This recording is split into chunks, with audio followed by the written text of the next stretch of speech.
Integrated food park ಎಲ್ಲಿದೆ? ಹಾಸನ, ತುಮಕೂರು, ದಾವಣಗೆರೆ, ಮೈಸೂರು.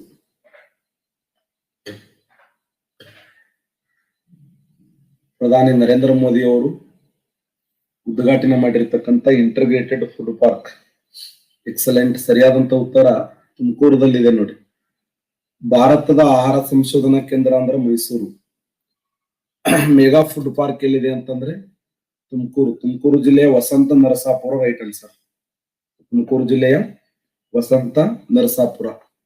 ಪ್ರಧಾನಿ ನರೇಂದ್ರ ಮೋದಿ ಅವರು ಉದ್ಘಾಟಿಸಲ್ಪಟ್ಟಿರ್ತಕ್ಕಂಥ ಇಂಟಿಗ್ರೇಟೆಡ್ ಫುಡ್ ಪಾರ್ಕ್ ಎಲ್ಲಿದೆ ಅಂದ್ರೆ ತುಮಕೂರು ಸರಿಯಾಗಿರುವಂತ ಉತ್ತರ.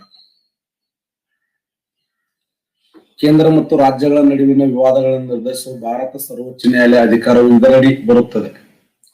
ಕೇಂದ್ರ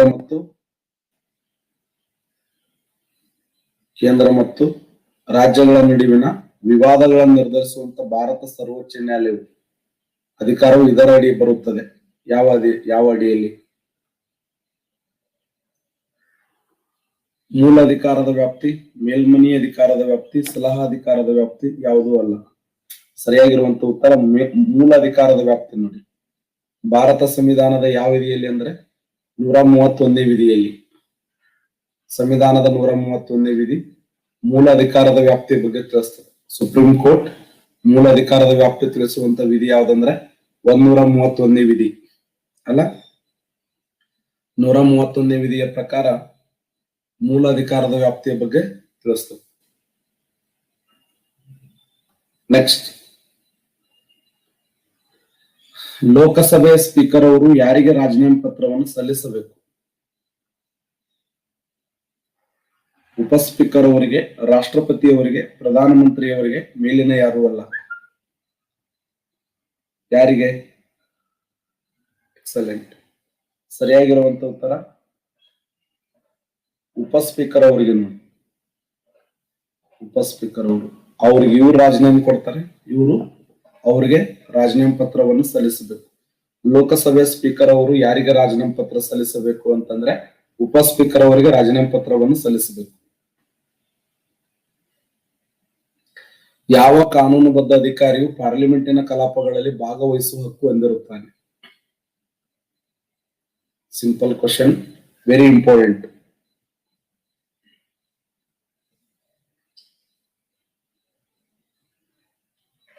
ಎಕ್ಸಲೆಂಟ್. ಅಟಾರ್ನಿ ಜನರಲ್ ನೋಡಿ. ಅಟಾರ್ನಿ ಜನರಲ್ ದೇಶದ ಅತ್ಯುನ್ನತವಾಗಿರುವಂತ ಕಾನೂನು ಅಧಿಕಾರಿ ಎಂದು ಕರೀತಾರೆ. ಯಾರನ್ನ ದೇಶದ ಅತ್ಯುನ್ನತವಾಗಿರುವಂತ ಕಾನೂನು ಅಧಿಕಾರಿ ಎಂದು ಕರೆಯುತ್ತಾರೆ ಅಂದ್ರೆ ಅಟಾರ್ನಿ ಜನರಲ್ ಅಲ್ಲ. ಭಾರತ ಸಂವಿಧಾನದಲ್ಲಿ ಅಟಾರ್ನಿ ಜನರಲ್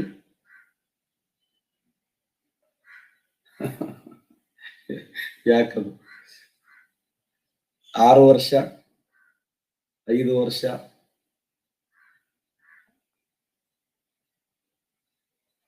ಸರ್ಕಾರ ಇರುವವರೆಗೆ, ರಾಷ್ಟ್ರಪತಿಯ ಇಚ್ಛೆಯವರೆಗೆ ಅಟಾರ್ನಿ ಜನರಲ್ ಅವರ ಅಧಿಕಾರಾವಧಿ 6 ವರ್ಷಗಳು, 5 ವರ್ಷಗಳು, ಸರ್ಕಾರ ಇರುವವರೆಗೆ, ರಾಷ್ಟ್ರಪತಿ ಇಚ್ಛೆ ಇರುವವರೆಗೆ. ಬಟ್ ಅಟಾರ್ನಿ ಜನರಲ್ ಬಗ್ಗೆ ಆಳವಾಗಿ ಅಧ್ಯಯನ ಮಾಡಿಬಿಟ್ರಿ. ಒಂದು ಮಿನಿ PhD ಆಗಿದೆ ಅದ್ರ ಮೇಲೆ. 78% ಕರೆಕ್ಟ್ ಆನ್ಸರ್ ಮಾಡಿದ್ದೀರಿ. ಸರಿಯಾದಂತ ಉತ್ತರ ರಾಷ್ಟ್ರಪತಿ ಇಚ್ಛೆ ಇರುವವರೆಗೆ ನೋಡಿ. ರೈಟ್ ಆನ್ಸರ್, ರಾಷ್ಟ್ರಪತಿ ಇಚ್ಛೆ ಇರುವವರೆಗೆ. ರಾಷ್ಟ್ರಪತಿಯವರ ಇಚ್ಛೆ ಇರುವವರೆಗೆ ರೈಟ್ ಆನ್ಸರ್.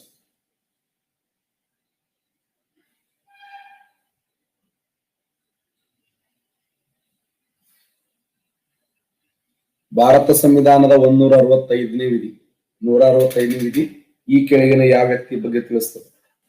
165ನೇ ವಿಧಿ. ಎಕ್ಸಲೆಂಟ್. ಅಡ್ವೊಕೇಟ್ ಜನರಲ್ ನೋಡಿ. ಪ್ರಸ್ತುತ ಕರ್ನಾಟಕ ರಾಜ್ಯದ ಅಡ್ವೊಕೇಟ್ ಜನರಲ್ ಯಾರಿದ್ದಾರೆ? ಪ್ರೆಸೆಂಟ್ ಕರ್ನಾಟಕ ರಾಜ್ಯದಲ್ಲಿ ಅಡ್ವೊಕೇಟ್ ಜನರಲ್ ಯಾರಿದ್ದಾರೆ? ಪ್ರಭು ನವದಗಿ ಎನ್ನುವಂತ ವ್ಯಕ್ತಿ ಪ್ರಸ್ತುತ ಕರ್ನಾಟಕ ರಾಜ್ಯದಲ್ಲಿ ಅಡ್ವೊಕೇಟ್ ಜನರಲ್ ಅದಾರೆ. ಪ್ರಸ್ತುತ ಭಾರತ ದೇಶದ ಅಟಾರ್ನಿ ಜನರಲ್ ಯಾರಿದ್ದಾರೆ? ಕೆ ವೇಣುಗೋಪಾಲ. ರೈಟ್. ವೇಣು, ಕೆ ವೇಣುಗೋಪಾಲ ರೈಟ್. ಸಂಸತ್ತಿನ ಜಂಟಿ ಅಧಿವೇಶನದ ಅಧ್ಯಕ್ಷತೆಯನ್ನು ಯಾರು ವಹಿಸುತ್ತಾರೆ? ಸಂಸತ್ತಿನ ಜಂಟಿ ಅಧಿವೇಶನದ ಅಧ್ಯಕ್ಷತೆಯನ್ನ ಯಾರು ವಹಿಸುತ್ತಾರೆ? ಸಂಸತ್ತಿನ ಜಂಟಿ ಅಧಿವೇಶನದ ಅಧ್ಯಕ್ಷತೆಯನ್ನು ಯಾರು ವಹಿಸುತ್ತಾರೆ? ರಾಷ್ಟ್ರಪತಿಗಳು ವಹಿಸ್ತಾರೆ, ಉಪರಾಷ್ಟ್ರಪತಿಗಳು, ಪ್ರಧಾನಮಂತ್ರಿಗಳು, ಲೋಕಸಭೆಯ ಸ್ಪೀಕರ್ ಅವರು.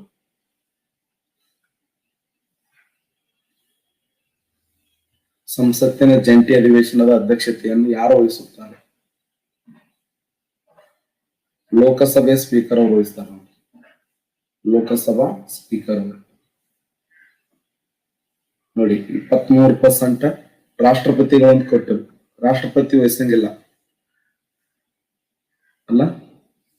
ಸಂಸತ್ತಿನ ಜಂಟಿ ಅಧಿವೇಶನವನ್ನು ಕರೆಯುವವರು ಯಾರು? ಸಂಸತ್ತಿನ ಜಂಟಿ ಅಧಿವೇಶನವನ್ನು ಕರೆಯುವವರು ಯಾರು?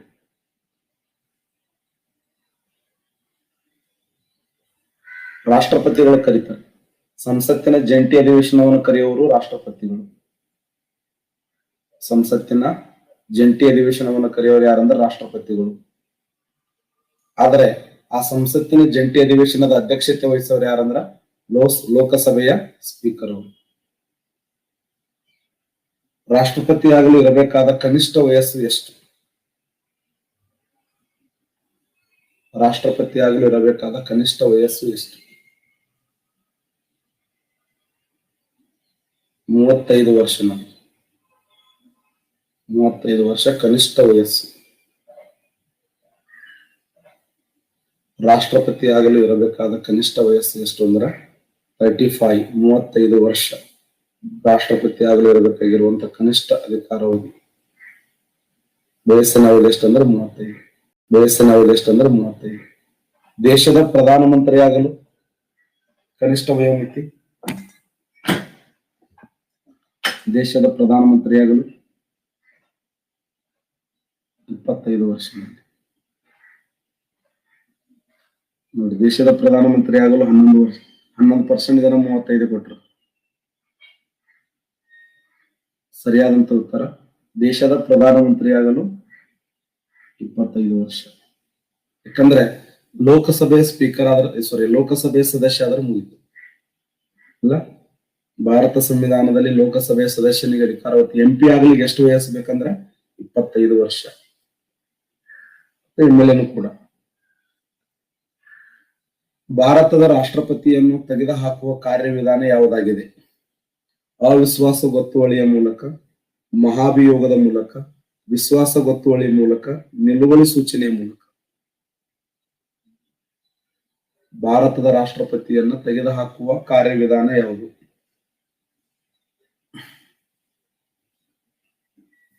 ಮಹಾಭಿಯೋಗ ರೈಟ್ ಆನ್ಸರ್. ಮಹಾಭಿಯೋಗ. ಭಾರತದ ರಾಷ್ಟ್ರಪತಿಯನ್ನು ತೆಗೆದುಹಾಕುವ ಕಾರ್ಯವಿಧಾನ ಯಾವುದಂದ್ರೆ ಮಹಾಭಿಯೋಗದ ಮೂಲಕ ಭಾರತ ರಾಷ್ಟ್ರಪತಿಯವರನ್ನ ಅಧಿಕಾರದಿಂದ ತೆಗೆದುಹಾಕಬಹುದು. ಹಾಗಾದ್ರೆ ಭಾರತ ಸಂವಿಧಾನದ ಯಾವ ವಿಧಿಯಲ್ಲಿ ಮಹಾಭಿಯೋಗದ ಬಗ್ಗೆ ತಿಳಿಸ್ತದೆ? 61, 62, 71, 72. ಭಾರತ ಸಂವಿಧಾನದ ಯಾವ ವಿಧಿಯಲ್ಲಿ ಮಹಾಭಿಯೋಗದ ಬಗ್ಗೆ ತಿಳಿಸ್ತದೆ? ಮಹಾಭಿಯೋಗದ ಬಗ್ಗೆ ತಿಳಿಸುವಂತ ವಿಧಿ ಯಾವುದು?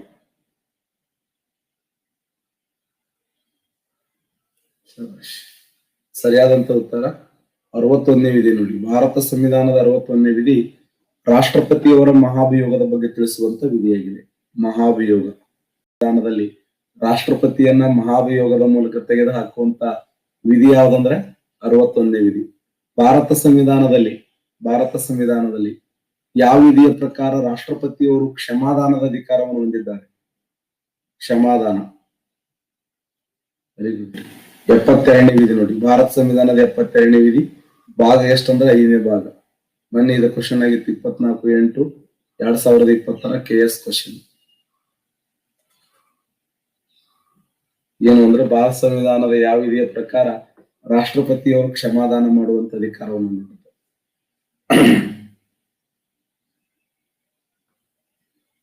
ಕ್ಷಮಾದಾನ ಪ್ರಮಾಣ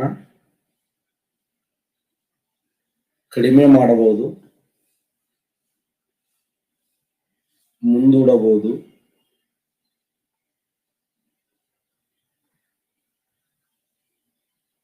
ಕ್ಷಮಾದಾನ ಪ್ರಮಾಣ ಕಡಿಮೆ ಮಾಡಬಹುದು ಅಥವಾ ಶಿಕ್ಷೆಯ ಪ್ರಮಾಣ ಕಡಿಮೆ ಮಾಡಬಹುದು.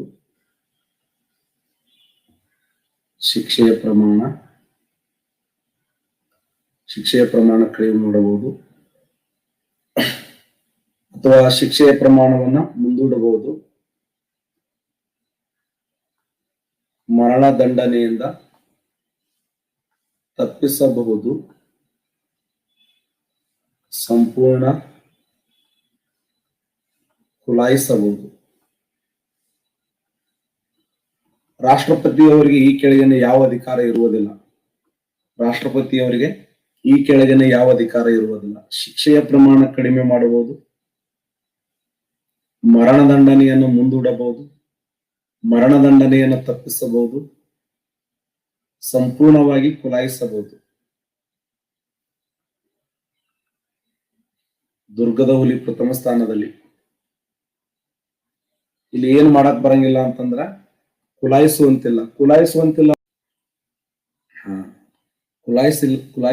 ಅಂದ್ರೆ ತಪ್ಪೇ ಮಾಡಿಲ್ಲ ಅಂತೇಳಿ ವಾದ ಮಾಡಂಗಿಲ್ಲ. ಈಗಾಗಲೇ ಸುಪ್ರೀಂ ಕೋರ್ಟ್ ಆದೇಶ ಹೇಳಿದೆ. ಸುಪ್ರೀಂ ಕೋರ್ಟ್ ಈಗಾಗಲೇ ಆದೇಶವನ್ನು ಕೊಟ್ಟಿದೆ. ಏನು ಅಂತಂದ್ರೆ ತಪ್ಪು ಅಂತೇಳಿ ಸಂಪೂರ್ಣವಾಗಿ ಆತನಿಗೆ ಹೇಳಿದೆ. ಈಗಾಗಲೇ ಅವನು ಸಾಕ್ಷ್ಯಾಧಾರ ಸಹಿತವಾಗಿ ಈಗಾಗಲೇ ಕೊಟ್ಟಿದೆ. ಅಂತ ಸಮಯದಲ್ಲಿ ರಾಷ್ಟ್ರಪತಿ ಅವರು ಭಾರತ ಸಂವಿಧಾನದ 32ನೇ ವಿಧಿಯನ್ನ ಬಳಸಿಕೊಂಡು 72ನೇ ವಿಧಿಯನ್ನು ಬಳಸಿಕೊಂಡು 5ನೇ ಭಾಗದಲ್ಲಿ 72ನೇ ವಿಧಿಯ ಪ್ರಕಾರ ಇಲ್ಲ, ವ್ಯಕ್ತಿ ಸಂಪೂರ್ಣವಾಗಿ ತಪ್ಪು ಮಾಡೇ ಇಲ್ಲ ಅಂತ ಹೇಳಿ ಸಂಪೂರ್ಣವಾಗಿ ಖುಲಾಯಿಸುವಂತಿಲ್ಲ. Very important.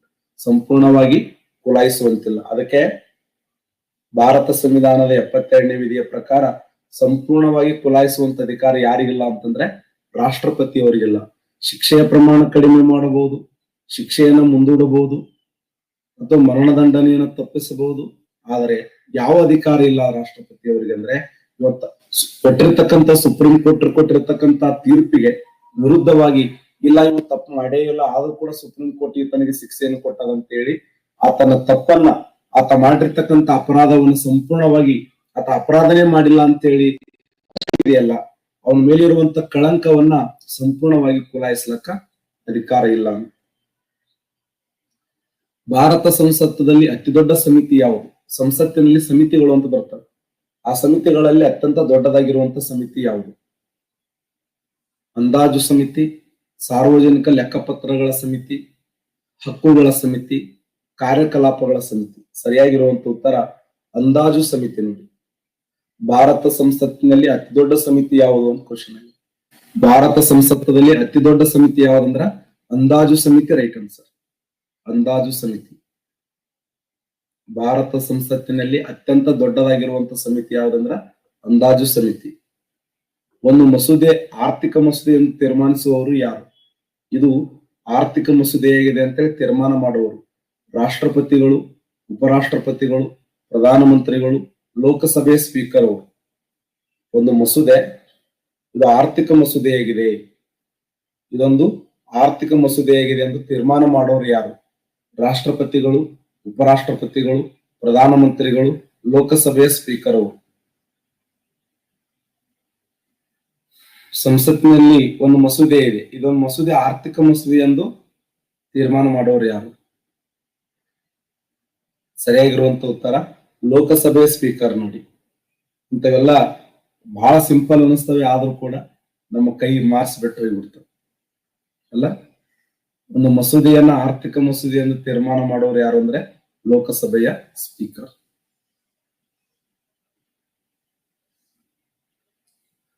ಸರ್ವೋಚ್ಚ ನ್ಯಾಯಾಲಯದ ನ್ಯಾಯಾಧೀಶರ ನಿವೃತ್ತಿ ವಯಸ್ಸು ಎಷ್ಟು? ಸರ್ವೋಚ್ಚ ನ್ಯಾಯಾಲಯದ ನ್ಯಾಯಾಧೀಶರ ನಿವೃತ್ತಿ ವಯಸ್ಸು ಎಷ್ಟು? 70 ವರ್ಷಗಳು, 60 ವರ್ಷಗಳು, 65 ವರ್ಷಗಳು, 62 ವರ್ಷಗಳು. ಸರ್ವೋಚ್ಚ ನ್ಯಾಯಾಲಯದ ನ್ಯಾಯಾಧೀಶರ ನಿವೃತ್ತಿ ವಯಸ್ಸು ಎಷ್ಟು? 65 ವರ್ಷ. ರೈಟ್ ಆನ್ಸರ್, 65 ವರ್ಷ ಸರಿಯಾಗಿರುವಂತ ಉತ್ತರ. ಸರ್ವೋಚ್ಚ ನ್ಯಾಯಾಲಯದ ನ್ಯಾಯಾಧೀಶರ ನಿವೃತ್ತಿ ವಯಸ್ಸು ಎಷ್ಟು ಅಂದ್ರೆ 65 ವರ್ಷ. ದುರ್ಗದ ಹುಲಿ ಪ್ರಥಮ ಸ್ಥಾನದಲ್ಲಿ ವಿಶಾಲ್ ಅವರು, ಲೋಕೇಶ್ ಅವರು, ಜಗದೀಶ್ ಅವರು, ಶಂಕರ್ ಅವರು, ಲತೀಫ್ ಅವರು, ಜಯಶ್ರೀ ಅವರು, ಪ್ರದಿ ಅವರು, ಅರುಣ್ ಅವರು, ಬೀರ್ಗೊಂಡ್ ಅವರು. ಸರಿಯಾದಂತ ಉತ್ತರ ಸರ್ವೋಚ್ಚ ನ್ಯಾಯಾಲಯದ ನ್ಯಾಯಾಧೀಶರ ನಿವೃತ್ತಿ ವಯಸ್ಸು ಎಷ್ಟು ಅಂದ್ರೆ 65 ವರ್ಷ. ಇವತ್ತ ಒಂದು ವಿಶೇಷವಾಗಿರುವಂತ ವಿಧಿಯ ಬಗ್ಗೆ ನಾವು ಡಿಸ್ಕಸ್ ಮಾಡ್ತಾ ಇದ್ದೇವೆ. ಇವತ್ತ ಏನಪ್ಪಾ ಅಂತಂದ್ರೆ ಮೂಲಭೂತ ಹಕ್ಕುಗಳು ಕಂಪ್ಲೀಟ್ ಆಗ್ತವೆ. ಅದೇ ಒಂದು ಖುಷಿ ಪಡುವಂತ ವಿಚಾರ. 1956, 1957, 1958, 1952 ಕೇಂದ್ರ ಸರ್ಕಾರ ಯಾವ ವರ್ಷ ಸಶಸ್ತ್ರ ಪಡೆಗಳ ವಿಶೇಷ ಹಕ್ಕು ಕಾಯ್ದೆಯನ್ನು ಜಾರಿಗೆ ತಂತು? ಕೇಂದ್ರ ಸರ್ಕಾರ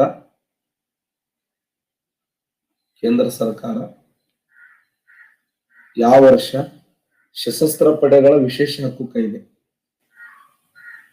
ಸಶಸ್ತ್ರ ಪಡೆಗಳ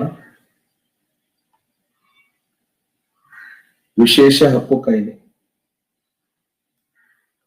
ವಿಶೇಷ ಹಕ್ಕು ಕಾಯ್ದೆಯನ್ನ ಜಾರಿಗೆ ತಂದಿದೆ? ಕೇಂದ್ರ ಸರ್ಕಾರ ಸಶಸ್ತ್ರ ಪಡೆಗಳ ವಿಶೇಷ ಹಕ್ಕು ಕಾಯ್ದೆಯನ್ನ ಜಾರಿಗೆ ತಂದಿರುವಂತ ವರ್ಷ ಯಾವುದು? ಸರಿಯಾದಂತ ಉತ್ತರ 1958 ನೋಡಿ. 1958ರಲ್ಲಿ ಕೇಂದ್ರ ಸಂಸತ್ತು ಅಥವಾ ಕೇಂದ್ರ ಸರ್ಕಾರ ಸಶಸ್ತ್ರ ಪಡೆಗಳ ವಿಶೇಷ ಹಕ್ಕು ಕಾಯ್ದೆಯನ್ನ ಜಾರಿಗೆ ತಂದಿದೆ. Very important. ಏನು? ಕೇಂದ್ರ ಸರ್ಕಾರ ಸಶಸ್ತ್ರ ಪಡೆಗಳ ವಿಶೇಷ ಹಕ್ಕು ಕಾಯ್ದೆಯನ್ನು ಜಾರಿಗೆ ತಂದ ವರ್ಷ ಯಾವಾಗಂದ್ರೆ 1958. ಏನ್ ಸರ ಇದು? ಹೌದು, ಕೇಂದ್ರ ಸರ್ಕಾರ ಸಶಸ್ತ್ರ ಪಡೆಗಳ ವಿಶೇಷ ಹಕ್ಕು ಕಾಯ್ದೆ ಅಂತಂದ್ರೆ, ಹಾಗಾದ್ರೆ ಕೇಂದ್ರ ಸರ್ಕಾರ ಜಾರಿಗೆ ತಂದಿರುವಂತ 1958ರಲ್ಲಿ ರಾಷ್ಟ್ರಪತಿಯವರು ಸಹಿ ಮಾಡ್ತಾರೆ ಕೇಂದ್ರ ಸರ್ಕಾರದ ಸಶಸ್ತ್ರ ಪಡೆಗಳ ವಿಶೇಷ ಹಕ್ಕು ಕಾಯ್ದೆ. ಈ ಹಕ್ಕು ಕಾಯ್ದೆಗಳ ವಿರುದ್ಧ ಸರಿಸುಮಾರು 16 ವರ್ಷಗಳ ಕಾಲ ಹೋರಾಟ ಮಾಡಿರ್ತಕ್ಕಂಥ ಈಶಾನ್ಯ ರಾಜ್ಯಗಳಲ್ಲಿ ಒಂದು ಕಾಯ್ದೆ ಜಾರಿಗೆಲ್ಲಿದೆ. ಈಶಾನ್ಯ ರಾಜ್ಯಗಳಲ್ಲಿ ಕಾಯ್ದೆ ಜಾರಿಗೆಲ್ಲಿದ್ದಂತ ಸಮಯದಲ್ಲಿ ಇದರ ವಿರುದ್ಧ 16 ವರ್ಷಗಳ ಕಾಲ ಹೋರಾಟವನ್ನು ಮಾಡಿರ್ತಕ್ಕಂಥ ಮಹಿಳೆ ಯಾರಂದ್ರೆ ಮಣಿಪುರ ರಾಜ್ಯದ ಉಕ್ಕಿನ ಮಹಿಳೆ. ಮಣಿಪುರ ರಾಜ್ಯದ ಉಕ್ಕಿನ ಮಹಿಳೆ. ಮಣಿಪುರ ರಾಜ್ಯದ ಉಕ್ಕಿನ ಮಹಿಳೆ ಯಾರು ಅಂತಂದ್ರೆ, ಮಣಿಪುರ ರಾಜ್ಯದ ಉಕ್ಕಿನ ಮಹಿಳೆ ಐರೋಮ್ ಶಾರ್ಮಿಳಾ ಅವರು. ಐರೋಮ್ ಶಾರ್ಮಿಳಾ ಅವರು ಮಣಿಪುರ ರಾಜ್ಯದ ಉಕ್ಕಿನ ಮಹಿಳೆ ಅಂತ ಕರೀತಾರೆ. ಆ ಮಣಿಪುರ ರಾಜ್ಯದ ಉಕ್ಕಿನ ಮಹಿಳೆಯಾಗಿರುವಂತ ಐರೋಮ್ ಶಾರ್ಮಿಳಾ ಅವರು ಯಾವುದರ ವಿರುದ್ಧ ಹೋರಾಟವನ್ನು ಮಾಡಿದರು ಅಂತಂದ್ರೆ, ಈಶಾನ್ಯ ರಾಜ್ಯಗಳಲ್ಲಿ ಜಾರಿಗೆ ತಂದಿರತಕ್ಕಂತ ಸಶಸ್ತ್ರ ಪಡೆಗಳ ವಿಶೇಷ ಹಕ್ಕು ಕಾಯ್ದೆಯನ್ನು ರದ್ದುಪಡಿಸುವಂತೆ. ಹೌದಾ? ಈ ಒಂದು ಈಶಾನ್ಯ ರಾಜ್ಯಗಳಲ್ಲಿ ಜಾರಿಗೆ ಬಂದಿರತಕ್ಕಂತ ಸಶಸ್ತ್ರ ಪಡೆಗಳ ವಿಶೇಷ ಹಕ್ಕು ಕಾಯ್ದೆಯನ್ನು ಜಾರಿಗೆ ತಂದಂತೆ. ಆ ಶಾರ್ಮಿಳಾ ಅವರು ಏನ್ ಮಾಡಿದ್ರು ಅಂತಂದ್ರೆ, ಆ ಭಾಗದಲ್ಲಿ 16 ವರ್ಷಗಳ ಕಾಲ ಉಪವಾಸವನ್ನು ಮಾಡುವುದರ ಮೂಲಕ ಕೇಂದ್ರ ಸರ್ಕಾರ ಜಾರಿಗೆ ತಂದಿರತಕ್ಕಂತ ಈ ವಿಶೇಷ ಸಶಸ್ತ್ರ ಪಡೆಗಳ ಕಾಯ್ದೆಯನ್ನ ನಮ್ಮ ಈಶಾನ್ಯ ರಾಜ್ಯಗಳಿಂದ ಇದನ್ನ ರದ್ದುಪಡಿಸಬೇಕು ಅನ್ನುವಂತ ಮಾತನ್ನ. ಹಾಗಾದ್ರೆ ಈ ಒಂದು ವಿಶೇಷ ಭದ್ರತಾ ಪಡೆಗಳ ವಿಶೇಷ ಈ ಒಂದು ಕಾಯ್ದೆ, ಇದಕ್ಕೆ ಏನಂತ ಕರೀತಾರೆ ಭಾರತ ಸಂವಿಧಾನದಲ್ಲಿ ಅಂತಂದ್ರೆ, ಇದಕ್ಕೆ ಯಾವ ಹೆಸರಿಂದ ಕರೀತಾರ ಅಂತಂದ್ರೆ ಮಿಲಿಟರಿ ಕಾನೂನುಗಳು ಅಂತ ಕರೀತಾರೆ. ಹೌದು, ಭಾರತ ಸಂವಿಧಾನದ 34ನೇ ವಿಧಿ ಏನ್ ಹೇಳ್ತದಂದ್ರೆ, ನಮ್ಮ ಸಂವಿಧಾನದ 34ನೇ ವಿಧಿ ಮಿಲಿಟರಿ ಕಾನೂನುಗಳು ಜಾರಿಯಲ್ಲಿರುವಾಗ, ಮಿಲಿಟರಿ ಕಾನೂನುಗಳು ಜಾರಿಯಲ್ಲಿರುವಾಗ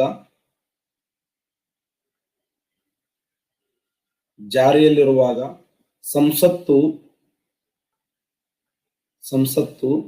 ಮೂಲಭೂತ ಹಕ್ಕುಗಳನ್ನು ನಿರ್ಬಂಧಿಸಬಹುದಾಗಿದೆ. ಮೂಲಭೂತ ಹಕ್ಕುಗಳನ್ನು ನಿರ್ಬಂಧಿಸಬಹುದಾಗಿದೆ. ಸರ್ ಏನ್ರಿ ಹಿಂಗಂದ್ರ? ಹೌದು,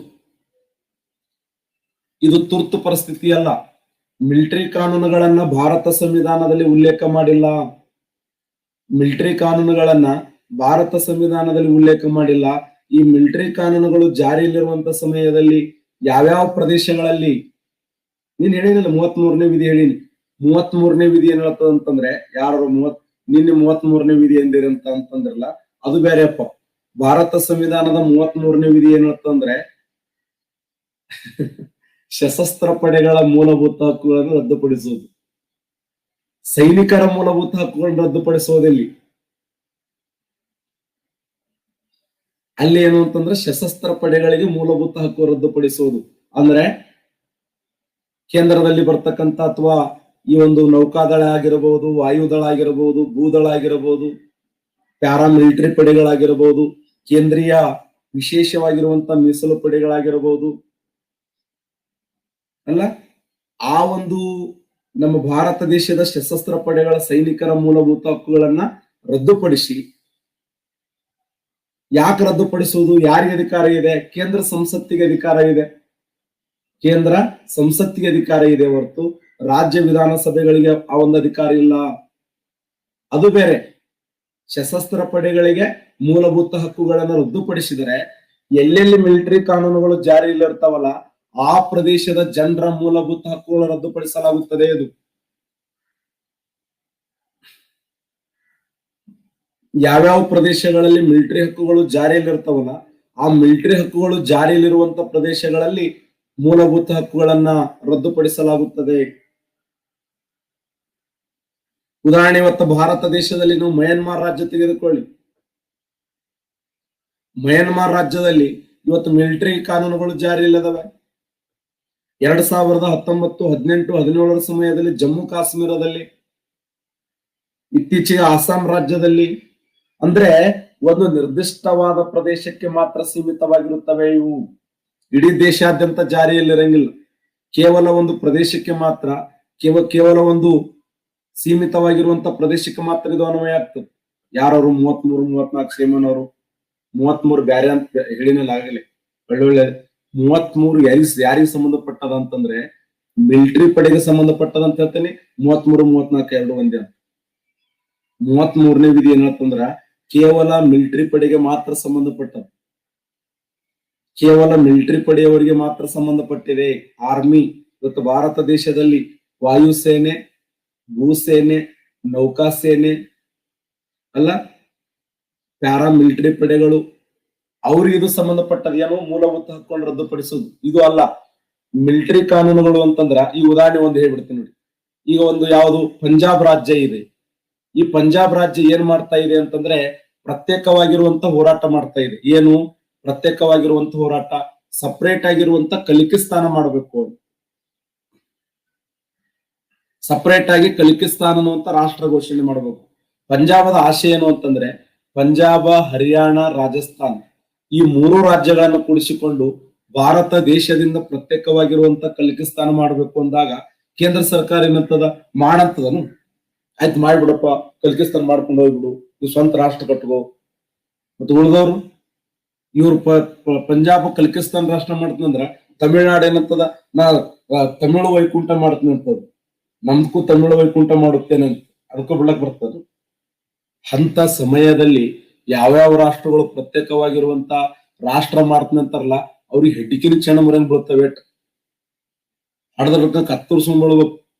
ಆ ಕತ್ತರಿಸ್ಕೊಂಡ್ ಬೀಳ್ಬೇಕಾದ್ರೆ ಮಿಲಿಟರಿ ಕಾನೂನುಗಳು ಜಾರಿಗೆ ಬರಬೇಕು. ಆ ಮಿಲಿಟರಿ ಕಾನೂನುಗಳು ಜಾರಿಗೆ ಬರಬೇಕಾದ್ರೆ ಅಲ್ಲಿಯ ಜನರ ಮೂಲಭೂತ ಹಕ್ಕುಗಳು ಆಟೋಮೆಟಿಕ್ ರದ್ದಾಗ್ತವೆ ಅಂತ ಹೇಳಕತ್ತೀನಿ. 33, 34 ಎರಡು ಒಂದೇ. ಭಾರತ ಸಂವಿಧಾನದಲ್ಲಿ 33ನೇ ವಿಧಿ ಯಾರಿಗೆ ಸಂಬಂಧಪಟ್ಟಿದೆ ಅಂತಂದ್ರೆ ಸೈನಿಕರಿಗೆ ಸಂಬಂಧಪಟ್ಟದ್ದು. ನಾ ಏನ್ ಸಿಟ್ಟಿಗೆ ಇರ್ಲಕ್ ಏನ್ರಲ್ಲ ಇದೇನು ಅರ್ಥ ಆಯ್ತಾ?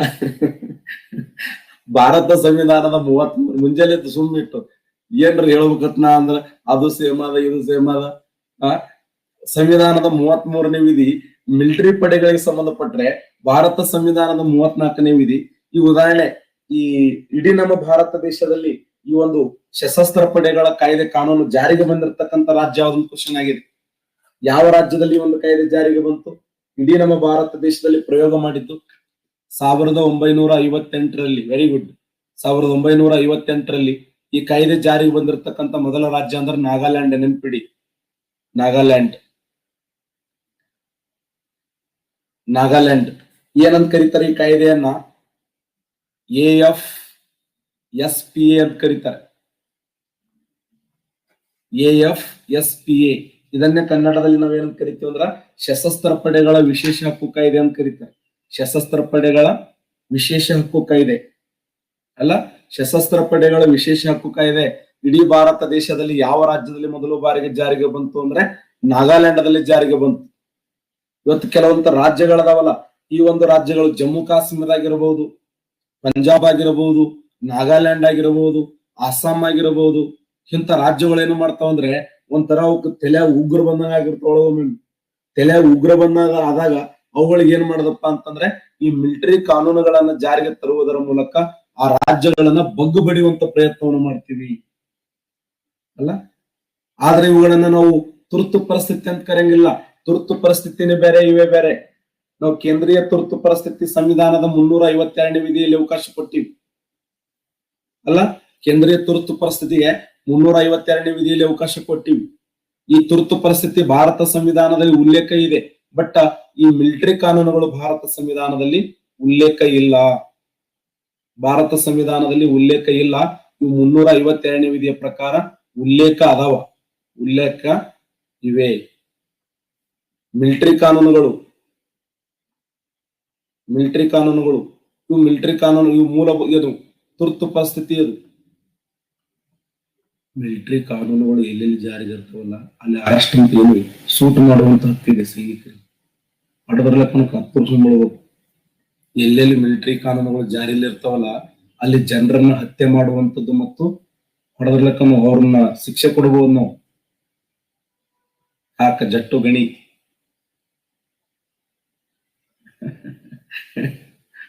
ಹೊಡೆದ್ರಲಕ್ಕ ಅಲ್ಲಿ ಗುಂಡಿಟ್ಟು ಹೊಡ್ಲಿಕ್ಕೆ ಅವಕಾಶ ಇದೆ. ಕೈಕಂದ್ರೆ ಬೀಳ್ತಾವ ಏಟಲ್ಲಿ.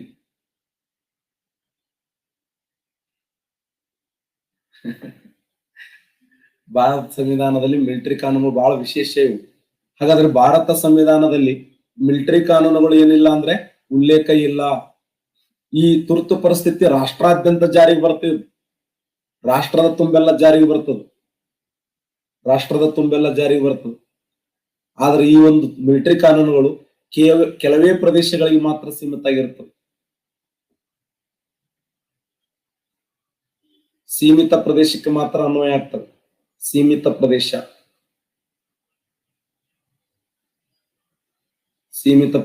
ಮಾತ್ರ ಅನ್ವಯ ಆಗ್ತವೆ. ಹೌದಲ್ವ?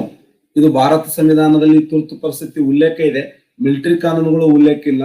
ಇದು ರಾಷ್ಟ್ರದ ತುಂಬೆಲ್ಲ ಜಾರಿಗೆ ಬಂದ್ರೆ ಇದು ಸೀಮಿತ ಪ್ರದೇಶಕ್ಕೆ ಮಾತ್ರ ಅನ್ವಯ ಆಗ್ತದೆ. ಮಿಲಿಟರಿ ಕಾನೂನುಗಳು ಪಂಜಾಬನೋ, ಹರಿಯಾಣನೋ ಅಥವಾ ಜಮ್ಮು ಕಾಶ್ಮೀರನೋ, ಅಸ್ಸಾಮನೋ ಯಾವ್ಯಾವ ಭಾಗದಲ್ಲಿ ಇದಾವಲ್ಲ ಆ ಭಾಗಕ್ಕೆ ಮಾತ್ರ ಸಂಬಂಧಪಟ್ಟವು.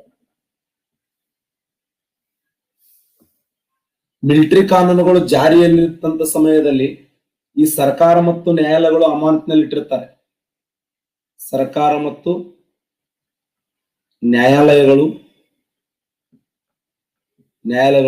ಅಮಾನತಿನಲ್ಲಿ ಇಟ್ಟಿರ್ತಾರೆ. ಆದ್ರೆ ಈ ಒಂದು ರಾಷ್ಟ್ರೀಯ ತುರ್ತು ಪರಿಸ್ಥಿತಿ ಜಾರಿಗೆ ಬಂದಂತ ಸಮಯದಲ್ಲಿ ಸರ್ಕಾರ ಮತ್ತು ನ್ಯಾಯಾಲಯಗಳನ್ನ ಅಮಾನತಿನಿಡ್ಲಕ್ ಸಾಧ್ಯ ಇಲ್ಲ. ಸರ್ಕಾರ ಮತ್ತು ನ್ಯಾಯಾಲಯಗಳನ್ನ ಅಮಾನತಿನಿಡ್ಲಕ್ ಸಾಧ್ಯ ಇಲ್ಲ.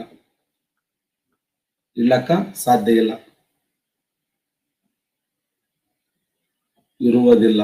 ಅಮಾನತಿನಲ್ಲಿ ಇರುವುದಿಲ್ಲ. ಇವು ಅಮಾನತಿನಾಗ ಇರ್ತವೆ. ಯಾವುವು? ಸರ್ಕಾರ ಮತ್ತು ನ್ಯಾಯಾಲಯಗಳು. ಎಲ್ಲೆಲ್ಲಿ ಮಿಲಿಟರಿ ಕಾನೂನುಗಳು ಜಾರಿಯಲ್ಲಿ ಇರ್ತಾವಲ್ಲ ಆ ಮಿಲಿಟರಿ ಕಾನೂನುಗಳು ಜಾರಿಯಲ್ಲಿರುವಂತ ಸಮಯದಲ್ಲಿ ಸರ್ಕಾರ ಮತ್ತು ನ್ಯಾಯಾಲಯಗಳು ಏನ್ ಮಾಡಿರ್ತಾರೆ ಅಂದ್ರೆ ಅಮಾನತಿನಲ್ಲಿ ಇಟ್ಟಿರ್ತಾರೆ. ಆದ್ರೆ ಇಲ್ಲಿ ಅಮಾನತಿನ ಇಡ್ಲಕ್ಕ ಸಾಧ್ಯ ಇಲ್ಲ. ನೋಡಿ, ಮಿಲಿಟರಿ ಕಾನೂನುಗಳು ಮತ್ತು ರಾಷ್ಟ್ರೀಯ ತುರ್ತು ಪರಿಸ್ಥಿತಿ ಇರುವಂತ ವ್ಯತ್ಯಾಸ.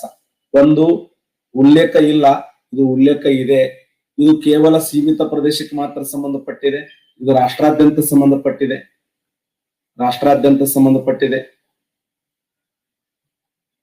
ಇದು ಸರ್ಕಾರ ಮತ್ತು ನ್ಯಾಯಾಲಯಗಳು ಯಾವಾಗ ಎಲ್ಲೆಲ್ಲಿ ಮಿಲಿಟರಿ ಕಾನೂನುಗಳು ಜಾರಿಯಲ್ಲಿ ಇರ್ತಾವಲ್ಲ ಅಲ್ಲಿ ಸರ್ಕಾರ ಮತ್ತು ನ್ಯಾಯಾಲಯಗಳನ್ನ ಏನ್ ಮಾಡ್ತಾರೆ?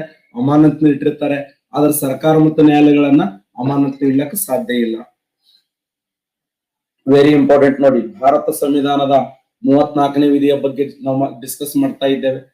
ಎಲ್ಲೆಲ್ಲಿ ಮಿಲಿಟರಿ ಕಾನೂನುಗಳು ಜಾರಿಯಲ್ಲಿ ಇರ್ತಾವಲ್ಲ ಅಲ್ಲಿ ಸಂಸತ್ ಏನ್ ಮಾಡ್ತಂದ್ರೆ ಮೂಲಭೂತ ಹಕ್ಕುಗಳನ್ನ ನಿರ್ಬಂಧಿಸುತ್ತದೆ. 1958ರಲ್ಲಿ ಕೇಂದ್ರ ಸರ್ಕಾರದ ಸಶಸ್ತ್ರ ಪಡೆಗಳ ವಿಶೇಷ ಹಕ್ಕು ಕಾಯ್ದೆಯನ್ನು ಜಾರಿಗೆ ತಂತು. ಇಡೀ ಭಾರತ ದೇಶದಲ್ಲಿ ಈ ಒಂದು ಕೇಂದ್ರ ಸಶಸ್ತ್ರ ಪಡೆಗಳ ಕಾಯ್ದೆಯನ್ನು ಜಾರಿಗೆ ತಂದಿರತಕ್ಕಂಥ ಮೊದಲ ರಾಜ್ಯ ಅಂದ್ರೆ ನಾಗಾಲ್ಯಾಂಡ್. ಎಲ್ಲೆಲ್ಲಿ ಕೋಮುಗಲಭೆಗಳು ಸೃಷ್ಟಿ ಆಗ್ತವೋ, ಎಲ್ಲೆಲ್ಲಿ ಭಯೋತ್ಪಾದನಾ ಚಟುವಟಿಕೆಗಳು ಪ್ರಾರಂಭ ಆಗ್ತವೋ, ಇವತ್ತ ನಾಗಾಲ್ಯಾಂಡ್ ಅಲ್ಲಿ ಯಾಕೆ ಜಾರಿಗೆ ತಂದ್ರಂದ್ರೆ ನಾಗಾ ಬಂಡಕೋರರು ಯಾರ ಮಾತು ಕೇಳೋರಲ್ಲ. ನಾಗಾ ಬಂಡಕೋರರು ಯಾರ ಮಾತು ಕೇಳೋರಿಲ್ಲ. ಅಂತ ನಾಗಾ ಬಂಡಕೋರರನ್ನ ಸದೆಬಡಿಯುವಂತ ಉದ್ದೇಶಕ್ಕಾಗಿ ಈಗ ಯಾರು ಹೇಳಿದ್ರೆ ಕೇಳಿದ್ರೆ ಚಲೋ, ಹೇಳಿದವ್ರ ಮೇಲೆ ಹೊಡ್ಲಕ್ ಹೋದಲ್ಲ, ಹೇಳೋದ್ರ ಮೇಲೆ ವಾಪಸ್ ಹೊಡ್ಲಕ್ ಹೋದ್ರ ಯಾಕ ಮಾಡಬಾರ್ದಪ್ಪ ಅಂತ ಹೇಳಕ್ ಹೋಗಿರ್ತ ಪಡ ಹಾಕಿ ಹೊಡೆದ್ರಿ ಅವಂಗ ಅಂತಂದ್ರ ಮತ್ತ ಅಂತ ಜನರನ್ನ ನಾ ಏನ್ ಜಗಳ ತೆಗೆದೀನಿ ನಿಮ್ಮಂಗಂತ ನಾ ಏನಂದೇನೆ. ಬಟ್ ನನ್ ಮ್ಯಾಗ ಬರ್ರಿ ನೀವು. ಭಾರತ ಸಂವಿಧಾನದಲ್ಲಿ ಯಾವ್ಯಾವ ಪ್ರದೇಶಗಳಲ್ಲಿ ಯಾವ್ಯಾವ ಭಾಗಗಳಲ್ಲಿ ಈ ಒಂದು ಕೋಮುಗಲಭೆಗಳಾಗ್ತವೋ ಅಥವಾ ಆಂತರಿಕವಾಗಿ ಕೆಲವೊಂದು ವಿಚಾರಗಳು ಇಡೀ ದೇಶಕ್ಕೆ ತೊಂದರೆಯನ್ನ ಕೊಡುವಂತ ಸಂದರ್ಭಗಳು ಒದಗ್ತವೋ ಅಲ್ಲಿ ಏನ್ ಮಾಡ್ತಾರಂದ್ರೆ ಮಿಲಿಟರಿ ಕಾನೂನುಗಳು ಜಾರಿಯಲ್ಲಿರ್ತವೆ. ಆ ಮಿಲಿಟರಿ ಕಾನೂನುಗಳು ಜಾರಿಯಲ್ಲಿದ್ದಂತ ಸಮಯದಲ್ಲಿ ಆ ಭಾಗದಲ್ಲಿರುವಂತ ಮೂಲಭೂತ ಹಕ್ಕುಗಳನ್ನ ರದ್ದು ಮಾಡುವಂತ ಅಧಿಕಾರ ಯಾರಿಗಿದೆ ಅಂತಂದ್ರೆ ಅದು ನಮ್ಮ ಕೇಂದ್ರ ಸಂಸತ್ತಿಗೆ ಅವಕಾಶವನ್ನ ಕೊಡಲಾಗಿದೆ. ಎಲ್ಲೆಲ್ಲಿ ಮಿಲಿಟರಿ ಕಾನೂನುಗಳು ಜಾರಿಯಲ್ಲಿರ್ತಾವಲ್ಲ ಅಂತ ಸಮಯದಲ್ಲಿ ಆ ಸಶಸ್ತ್ರ ಪಡೆಗಳು ಜನರನ್ನು ಶಿಕ್ಷಿಸುವುದಲ್ಲದೆ ಹತ್ಯೆಗೈಯುವಂತ ಅಧಿಕಾರವನ್ನು ಹೊಂದಿರುತ್ತವೆ. ಅವಾಗ ಹತ್ಯೆ ಮಾಡಿದಾಗ, ಶಿಕ್ಷೆ ಕೊಟ್ಟಾಗ ಅವಾಗ ನ್ಯಾಯಕ್ಕೆ ವಿಮರ್ಶೆಗೆ ಅವಕಾಶ ಇರಂಗಿಲ್ಲ. ನೆನ್ಪಿಡಿ, ನಾವು 32ನೇ ವಿಧಿಯ ಪ್ರಕಾರ ಸುಪ್ರೀಂ ಕೋರ್ಟ್ ಹೋಗ್ತೇವ್ರಿ, 226ನೇ ವಿಧಿಯ ಪ್ರಕಾರ ಹೈಕೋರ್ಟ್ ಹೋಗ್ತೀವ್ರಿ. ಥೋಡೆ ಮಂದಿ ಜೆರಾಕ್ಸ್ ಪೇಪರ್ ರೆಡಿ ಮಾಡಿರ್ತಾರೆ. ಅಂತವ್ರಿಗೆ ಈ ಒಂದು 34ನೇ ವಿಧಿಯಲ್ಲಿ ಅವಕಾಶ ಇಲ್ಲ. ಅರ್ಥ ಆಯ್ತಾ? ಸಂವಿಧಾನದ 33ನೇ ವಿಧಿ ಮತ್ತು 34ನೇ ವಿಧಿ ಕೆಲವು ಸೀಮಿತ ಪ್ರದೇಶಗಳಿಗೆ ಮಾತ್ರ ಇದು ಅಪ್ಲೈ ಆಗ್ತದೆ. ಕೆಲವೊಂದು ಸೀಮಿತ ಪ್ರದೇಶಗಳಂದ್ರೆ ಈಗ ಮಯನ್ಮಾರ್ ಆಗಿರಬಹುದು, ಅಸ್ಸಾಂ ರಾಜ್ಯ ಆಗಿರಬಹುದು. ಈ ಅಸ್ಸಾಂ ರಾಜ್ಯದಲ್ಲಿ ಕೆಲವೊಂದು ಕೋಮುಗಲಭೆಗಳು ಸೃಷ್ಟಿಯಾದವು. ನಾಗಾಲ್ಯಾಂಡದಲ್ಲಿ, ಮಯನ್ಮಾರದಲ್ಲಿ, ಜಮ್ಮು ಕಾಶ್ಮೀರದಲ್ಲಿ ಅಂತ ಒಂದು ಪ್ರದೇಶಗಳಲ್ಲಿ ಏನ್ ಮಾಡಿಬಿಡ್ತಾರೆ ಅಂದ್ರೆ ಈ ಮಿಲಿಟರಿ ಕಾನೂನುಗಳನ್ನು ಜಾರಿಗೆ ತರ್ತಾರೆ. ಮಿಲಿಟರಿ ಕಾನೂನುಗಳನ್ನು ಜಾರಿಗೆ ತರುವಂತ ಸಮಯದಲ್ಲಿ ಈ ಒಂದು ಸರ್ಕಾರ ಏನ್ ಮಾಡಿಬಿಟ್ಟಿರ್ತಾರೆ, ಸರ್ಕಾರ ಅಮಾನತ್ನಲ್ಲಿ ಇಟ್ಟುಬಿಟ್ಟಿರ್ತಾರೆ. ಸರ್ಕಾರ ಆಗಿರ್ಬೋದು, ಅಲ್ಲಿ ನ್ಯಾಯಾಲಯಗಳನ್ನ ಏನ್ ಮಾಡಿಬಿಟ್ಟಿರ್ತಾರೆ, ಅಮಾನತ್ ಅಂದ್ರೆ ಸಂಪೂರ್ಣ ಕ್ಲೋಸ್ ಆಗಿರ್ತದೆ ಸರ್ಕಾರ ಮತ್ತು ನ್ಯಾಯಾಲಯಗಳು. ಆದ್ರೆ ಕೇವಲ ಸೀಮಿತ ಪ್ರದೇಶಕ್ಕೆ ಮಾತ್ರ ಅನ್ವಯ ಆಗ್ತವೆ. ಇವು ಭಾರತ ಸಂವಿಧಾನದಲ್ಲಿ ಉಲ್ಲೇಖ ಇಲ್ಲ. ಭಾರತ ಸಂವಿಧಾನದ 35ನೇ ವಿಧಿ. ಭಾರತ ಸಂವಿಧಾನದ 35ನೇ ವಿಧಿ ಏನ್ ಹೇಳ್ತದೆ? ಭಾರತ ಸಂವಿಧಾನದ 35ನೇ ವಿಧಿ ಏನ್ ಹೇಳ್ತದೆ ಅಂತಂದ್ರೆ ಮೂಲಭೂತ ಹಕ್ಕುಗಳ ಮೇಲೆ ಪರಿಣಾಮ ಬೀರಿದ, ಹೌದಾ, ಮೂಲಭೂತ ಹಕ್ಕುಗಳ ಮೇಲೆ ಪರಿಣಾಮ ಬೀರುವಂತ ಕಾಯ್ದೆ ಕಾನೂನುಗಳನ್ನ, ವೆರಿ ಇಂಪಾರ್ಟೆಂಟ್, ಇದು ಲಾಸ್ಟ್ ವಿಧಿ ಭಾರತ ಸಂವಿಧಾನದಲ್ಲಿ. ಮೂಲಭೂತ ಹಕ್ಕುಗಳ ಮೇಲೆ ಬರ್ಕೊಂಡ್ಬಿಟ್ಟಿದೆ 35ನೇ ವಿಧಿ ಭಾರತ ಸಂವಿಧಾನದಲ್ಲಿ. ಮೂಲಭೂತ ಹಕ್ಕುಗಳ ಮೇಲೆ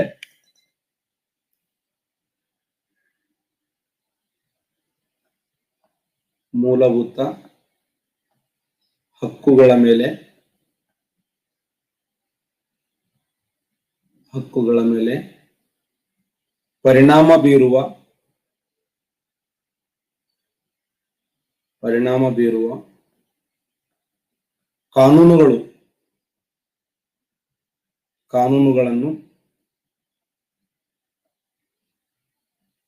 ಕಾನೂನುಗಳನ್ನು ಸಂಸತ್ತು ರೂಪಿಸುತ್ತದೆ.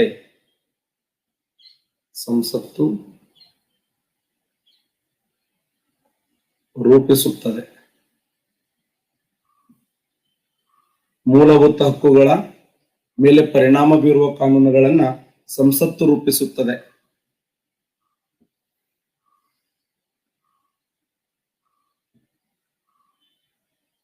ಆ ಸಂಸತ್ತು ರಚನೆ ಮಾಡಿರ್ತಕ್ಕಂಥ ಕಾನೂನುಗಳದಾವಲ್ಲ, ಸಂಸತ್ತು ಮಾಡಿದ ಕಾನೂನುಗಳು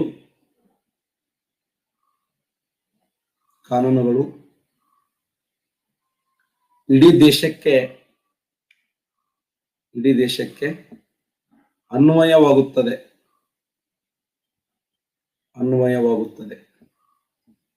ಇಡೀ ದೇಶಕ್ಕೆ ಅನ್ವಯವಾಗುತ್ತದೆ. ಇದು ದೇಶಾದ್ಯಂತ ಏಕರೂಪತೆಯನ್ನು ಕಾಪಾಡಲು ಇದು ದೇಶಾದ್ಯಂತ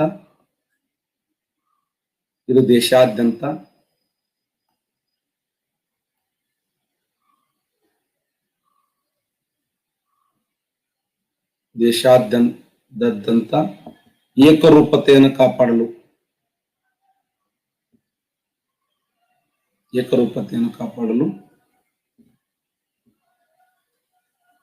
ಸಹಾಯಕವಾಗಿದೆ. ಏನ್ ಸರ್ ಹಿಂಗಂದ್ರ ನಮಗ್ ಸ್ವಲ್ಪ ಬಿಡಿಸಿ ಹೇಳಿ ಅಂತ ನಮಗ್ ಸ್ವಲ್ಪ ಬಿಡಿಸಿ ಹೇಳ್ರಿ ಅಂತಂದಾಗ, ಭಾರತ ಸಂವಿಧಾನದ 4ನೇ ವಿಧಿ, ಭಾರತ ಸಂವಿಧಾನದ 11ನೇ ವಿಧಿ, ಭಾರತ ಸಂವಿಧಾನದ 35ನೇ ವಿಧಿ.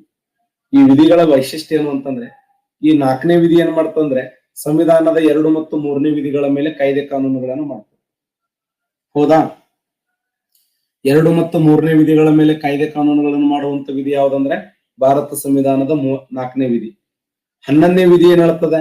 11ನೇ ವಿಧಿ, ಭಾರತ ಸಂವಿಧಾನದ 11ನೇ ವಿಧಿ 5, 6, 7, 8, 9, 10 ಇವೆಲ್ಲ ಏನ್ ಹೇಳ್ತಾವಂತಂದ್ರೆ ಪೌರತ್ವದ ಬಗ್ಗೆ ಹೇಳ್ತಾವ. ಹೌದಾ ಅಲ್ಲೋ? ಭಾರತ ಸಂವಿಧಾನದ ಪಾಠ 2 ಏನ್ ಹೇಳ್ತಾವ? ಪೌರತ್ವ. ಹಾಗಾದ್ರೆ ಪೌರತ್ವಕ್ಕೆ ಸಂಬಂಧಪಟ್ಟಂತೆ ವಿಶೇಷವಾಗಿರುವಂತ ಕಾಯ್ದೆ ಕಾನೂನುಗಳನ್ನು ಮಾಡುವಂತ ಅಧಿಕಾರ ಸಂಸತ್ತಿಗಿದೆ. ಹಿಂಗೆ ಕೇಳೋ ಕ್ವಶನ್ ಇದು. ಕ್ವಶನ್ ಹಿಂಗೆ ಬಂದಿದೆ. ಭಾರತ ಸಂವಿಧಾನದ 11ನೇ ವಿಧಿಯಲ್ಲಿ ಸಂಸತ್ತಿಗೆ ಪೌರತ್ವಕ್ಕೆ ಸಂಬಂಧಪಟ್ಟಂತ ವಿಶೇಷವಾಗಿರುವಂತ ಕಾಯ್ದೆ ಕಾನೂನುಗಳನ್ನು ಮಾಡುವಂತ ಅಧಿಕಾರ ಯಾರಿಗಿದೆ ಅಂದ್ರೆ ಸಂವಿಧಾನದ 11ನೇ ವಿಧಿಗಿದೆ. ಹಾಗೆ ಭಾರತ ಸಂವಿಧಾನದ 35ನೇ ವಿಧಿಗೆ ಏನಿದೆ ಅಂದ್ರೆ ಮೂಲಭೂತ ಹಕ್ಕುಗಳ ಮೇಲೆ ಪರಿಣಾಮ ಬೀರುವ ಕಾನೂನುಗಳನ್ನ ಸಂಸತ್ತು ರೂಪಿಸುತ್ತದೆ. ಮೂಲಭೂತ ಹಕ್ಕುಗಳ ಮೇಲೆ ಕಾನೂನುಗಳನ್ನ ಮಾಡುವಂತ ಅಧಿಕಾರ ಯಾರಿಗಿದೆ ಅಂದ್ರೆ ಅದು ಸಂಸತ್ತಿಗಿದೆ. ಸಂವಿಧಾನದ ಎಷ್ಟನೇ ವಿಧಿಯ ಪ್ರಕಾರ ಅಂದ್ರ 35ನೇ ವಿಧಿಯ ಪ್ರಕಾರ. ಅರ್ಥ ಆಯ್ತಾ? 11ನೇ ವಿಧಿ ಮೂಲಭೂತ ಹಕ್ಕುಗಳ ಪೌರತ್ವದ ಮೇಲೆ ಕಾಯ್ದೆ ಕಾನೂನುಗಳು ರೂಪಿಸುವಂತ ಅಧಿಕಾರ ಸಂಸತ್ತಿಗೆ ಎಷ್ಟನೇ ವಿಧಿಯ ಪ್ರಕಾರ ಅಂತಂದ್ರೆ 11ನೇ ವಿಧಿಯ ಪ್ರಕಾರ.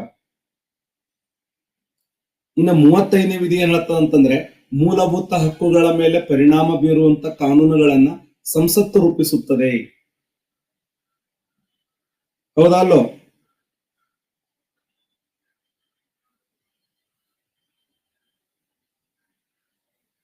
ಭಾರತ ಸಂವಿಧಾನದ 35ನೇ ವಿಧಿಯ ಪ್ರಕಾರ ಮೂಲಭೂತ ಹಕ್ಕುಗಳ ಮೇಲೆ ಪರಿಣಾಮ ಬೀರುವ ಕಾನೂನುಗಳನ್ನು ಸಂಸತ್ತು ರೂಪಿಸುತ್ತದೆ. ಸಂಸತ್ತು ಮಾಡಿರ್ತಕ್ಕಂಥ ಕಾನೂನುಗಳು ಇಡೀ ದೇಶಕ್ಕೆ ಅನ್ವಯವಾಗ್ತದೆ. ಇದು ದೇಶಾದ್ಯಂತ ಏಕರೂಪತೆಯನ್ನು ಕಾಪಾಡಲು ಸಹಾಯಕವಾಗಿರುವಂತದ್ದು. ಸರ್ ಯಾವ್ದಾದ್ರು ಒಂದು ಎಕ್ಸಾಂಪಲ್ ಕೊಡ್ರಿ. ಹೌದು, ಸಂಸತ್ತು ವಾಸಸ್ಥಳವನ್ನು ಉದ್ಯೋಗಕ್ಕೆ ಮಾನದಂಡವಾಗಿ ಪರಿಗಣಿಸುತ್ತದೆ. ಸಂಸತ್ತು ಸಾಕಷ್ಟು ಅದಾವಂತವು. ಸಂಸತ್ತು ವಾಸಸ್ಥಳವನ್ನ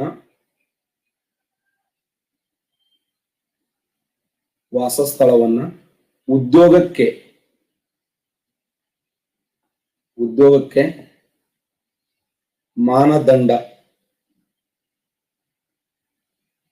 ಮಾನದಂಡವನ್ನಾಗಿಸಿ ಪರಿಗಣಿಸಬಹುದು.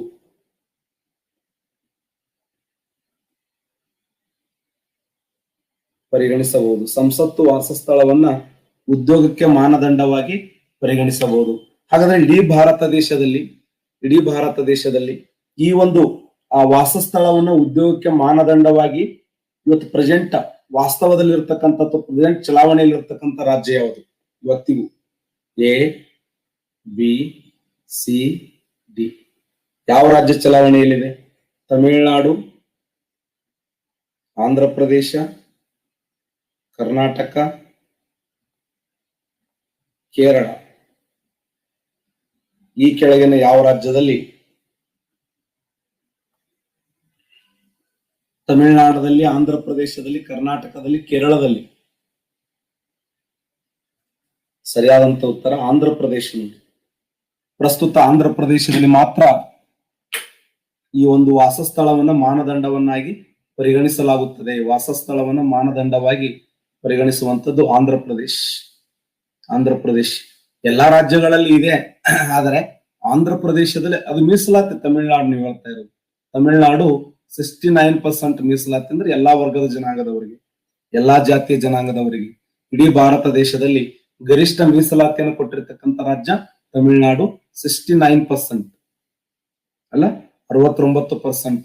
ನಾ ಹೇಳ್ತಾ ಇರೋದೇನಂತಂದ್ರೆ ಈ ಏನು ವಾಸಸ್ಥಳವನ್ನ ಮಾನದಂಡವಾಗಿ ಬಳಸಿಕೊಳ್ಳುವಂತ ಒಂದು ರಾಜ್ಯ, ಆ ರಾಜ್ಯ ಪ್ರಸ್ತುತ ಯಾವ್ದಂದ್ರೆ ಆಂಧ್ರ ಪ್ರದೇಶ್. ನೆನ್ಪಿಡಿ.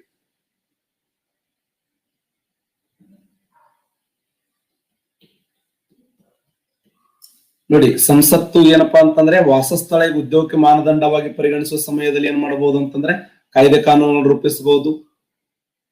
ಆಗಲೇ ಹೇಳ್ತಾ ಇದ್ದೆ ನಿಮಗೆ, ಏನು ಈ ಸುಪ್ರೀಂ ಕೋರ್ಟ್, ಹೈಕೋರ್ಟ್ ಗಳನ್ನು ಹೊರತುಪಡಿಸಿ ಸಂಸತ್ತು ಇತರ ನ್ಯಾಯಾಲಯಗಳಿಗೆ, ನ್ಯಾಯಮಂಡಳಿಗೆ ರಿಟ್ ಅಧಿಕಾರವನ್ನು ಕೊಡುವಂತ ಅಧಿಕಾರ ಇದೆ. ಸುಪ್ರೀಂ ಕೋರ್ಟ್ ಆಗಿರಬಹುದು ಮತ್ತೆ ಹೈಕೋರ್ಟ್ ಆಗಿರಬಹುದು.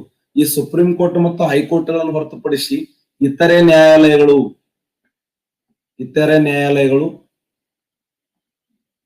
ಮತ್ತು ನ್ಯಾಯಮಂಡಳಿಗಳಿಗೆ ರಿಟ್ ಅಧಿಕಾರವನ್ನು ಕೊಡುವಂತ ಅಧಿಕಾರ ಇದೆ. ರಿಟ್ ಅಧಿಕಾರವನ್ನು ಕೊಡುವಂತ ಅಧಿಕಾರ ಇದೆ. ಸಂಸತ್ತಿಗೆ ಅಧಿಕಾರ ಇರುತ್ತದೆ. ಈಗ ರಾಜ್ಯ ವಿಧಾನ ಮಂಡಳಿಯನ್ನು ಡಿಸ್ಕಸ್ ಮಾಡ್ತಾ ಇದ್ದಾರೆ ನೋಡ್ರಿ.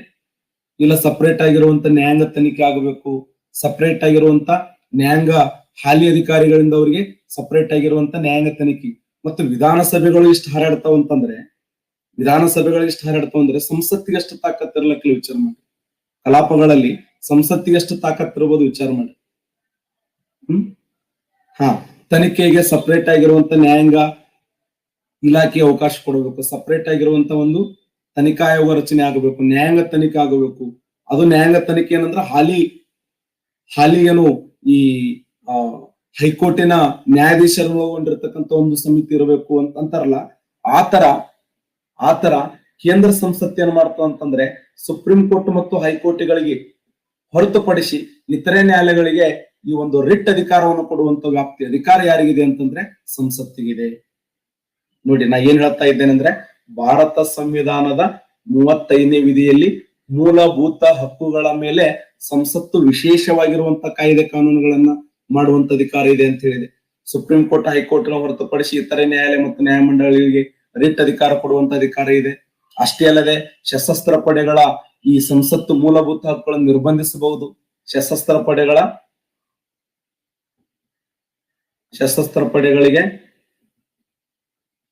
ಪಡೆಗಳಿಗೆ ಸಂಬಂಧಿಸಿದಂತೆ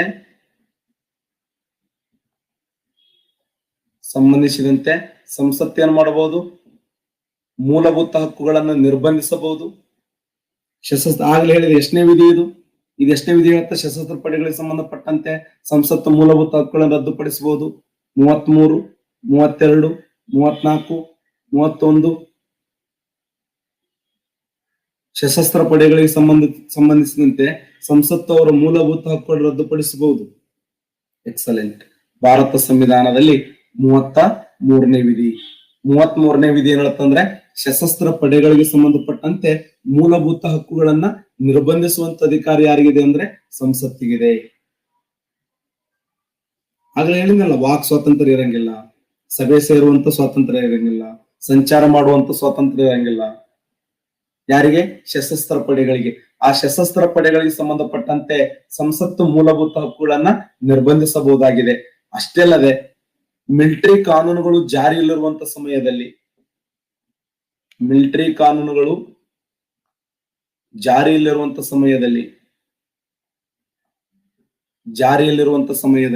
ಸಂಸತ್ತು ಮೂಲಭೂತ ಹಕ್ಕುಗಳನ್ನ ರದ್ದುಪಡಿಸಬಹುದು. ಎಲ್ಲೆಲ್ಲಿ ಮಿಲಿಟರಿ ಕಾನೂನುಗಳು ಜಾರಿಯಲ್ಲಿ ಇರ್ತಾವಲ್ಲ, ಆ ಮಿಲಿಟರಿ ಕಾನೂನುಗಳು ಜಾರಿಯಲ್ಲಿರುವಂತ ಸ್ಥಳಗಳಲ್ಲಿ ಸಂಸತ್ತು ಮೂಲಭೂತ ಹಕ್ಕುಗಳನ್ನು ರದ್ದುಪಡಿಸಬಹುದು ಅಂತ ಹೇಳುವ ವಿಧಿ ಯಾವುದು? 33ನೇ ವಿಧಿ, 32ನೇ ವಿಧಿ, 34ನೇ ವಿಧಿ, 31ನೇ ವಿಧಿ. Excellent, very good. 87% correct answer ಹಾಕಿದ್ರು ನೋಡಿ. 34ನೇ ವಿಧಿ ರೈಟ್ ಆನ್ಸರ್. ಇಷ್ಟು ಸಾಕು. ಇಷ್ಟು ಗೊತ್ತಿದ್ರೆ ಇಲ್ಲಿಗೆ ನಮ್ಮ ಮೂಲಭೂತ ಹಕ್ಕುಗಳು ಅನ್ನುವಂಥ ಚಾಪ್ಟರ್ ಏನಾಯ್ತು, ಕಲಾಸ್.